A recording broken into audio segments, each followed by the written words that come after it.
In this video, we're going to be talking about the reconciliation of accounts, specifically a bank account.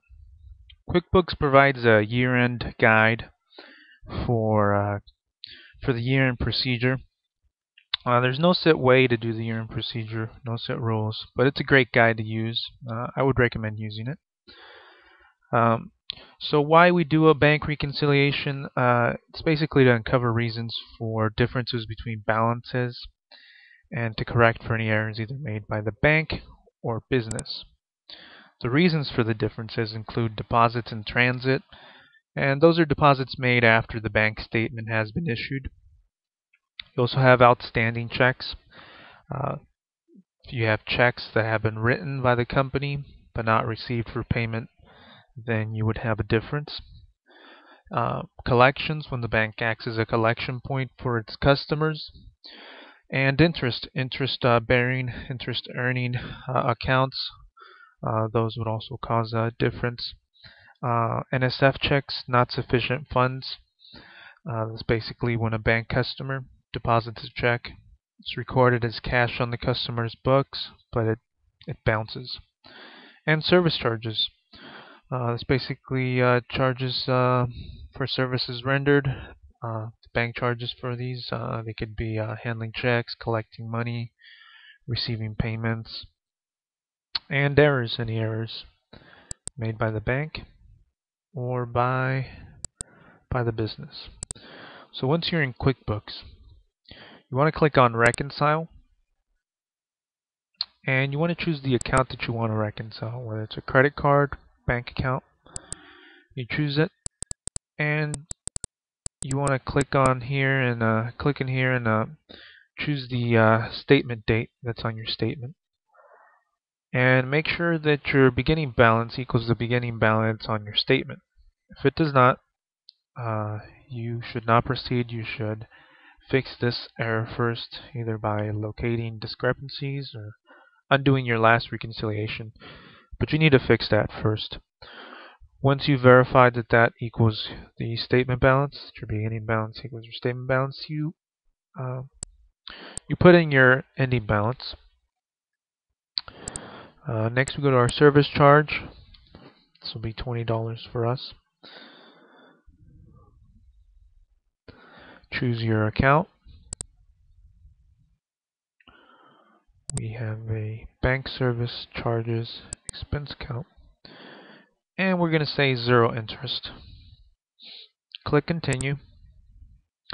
This will bring you to this screen where you have your checks and payments to the left, deposits and other credits to your right.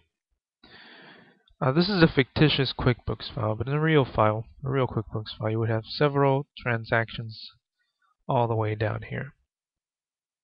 So to make it easier on your eyes, you would hide transactions after the statement date, and this would hide any transactions after this date here, which is your statement date. After you do this, you want to check off and mark all of the checks and payments that match the ones on your bank statement. And you also want to verify that the amounts are correct. Sometimes you move a decimal over, you transpose numbers, and so you want to fix that. If you want to fix that, you simply double click, input the correct number, save and close, and that would fix that problem.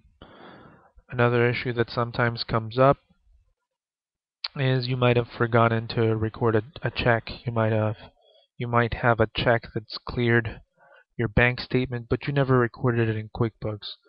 So you might have to go back and record that check. So once you verify that your deposits and other credits also match those on your bank statement, you want to make sure that there is no difference. If you have a difference, then there could be several possibilities or several things that are wrong. Either your activity doesn't match your beginning balance or your ending balance doesn't match. So you would check your ending balance, which is right here, and make sure that that's correct, that it equals the statement balance. Same thing for your beginning balance. Make sure that that equals the statement balance. If you find errors, Click Modify, and you can go back in and fix those. Another tool that you have that you can use is here in this area. You can check that the number of deposits and number of checks equal the ones on your bank statement, and that the amounts also equal the bank statement. If you find that those are not correct, then you know that there's something wrong here and that you need to fix these amounts. Either you've transposed a number, moved a decimal point, something, but you can fix it there. After you verify all of those and you find your issue and you have a zero difference, you would click on Reconcile Now, and this will bring you up to a window like this, and it'll ask you if you want to choose a summary or detail. I choose both and keep them for your records. They're very helpful. This is what they look like. The summary and detail. So there you have it, bank reconciliation. And you can also follow us on Twitter at bookkeeping_101.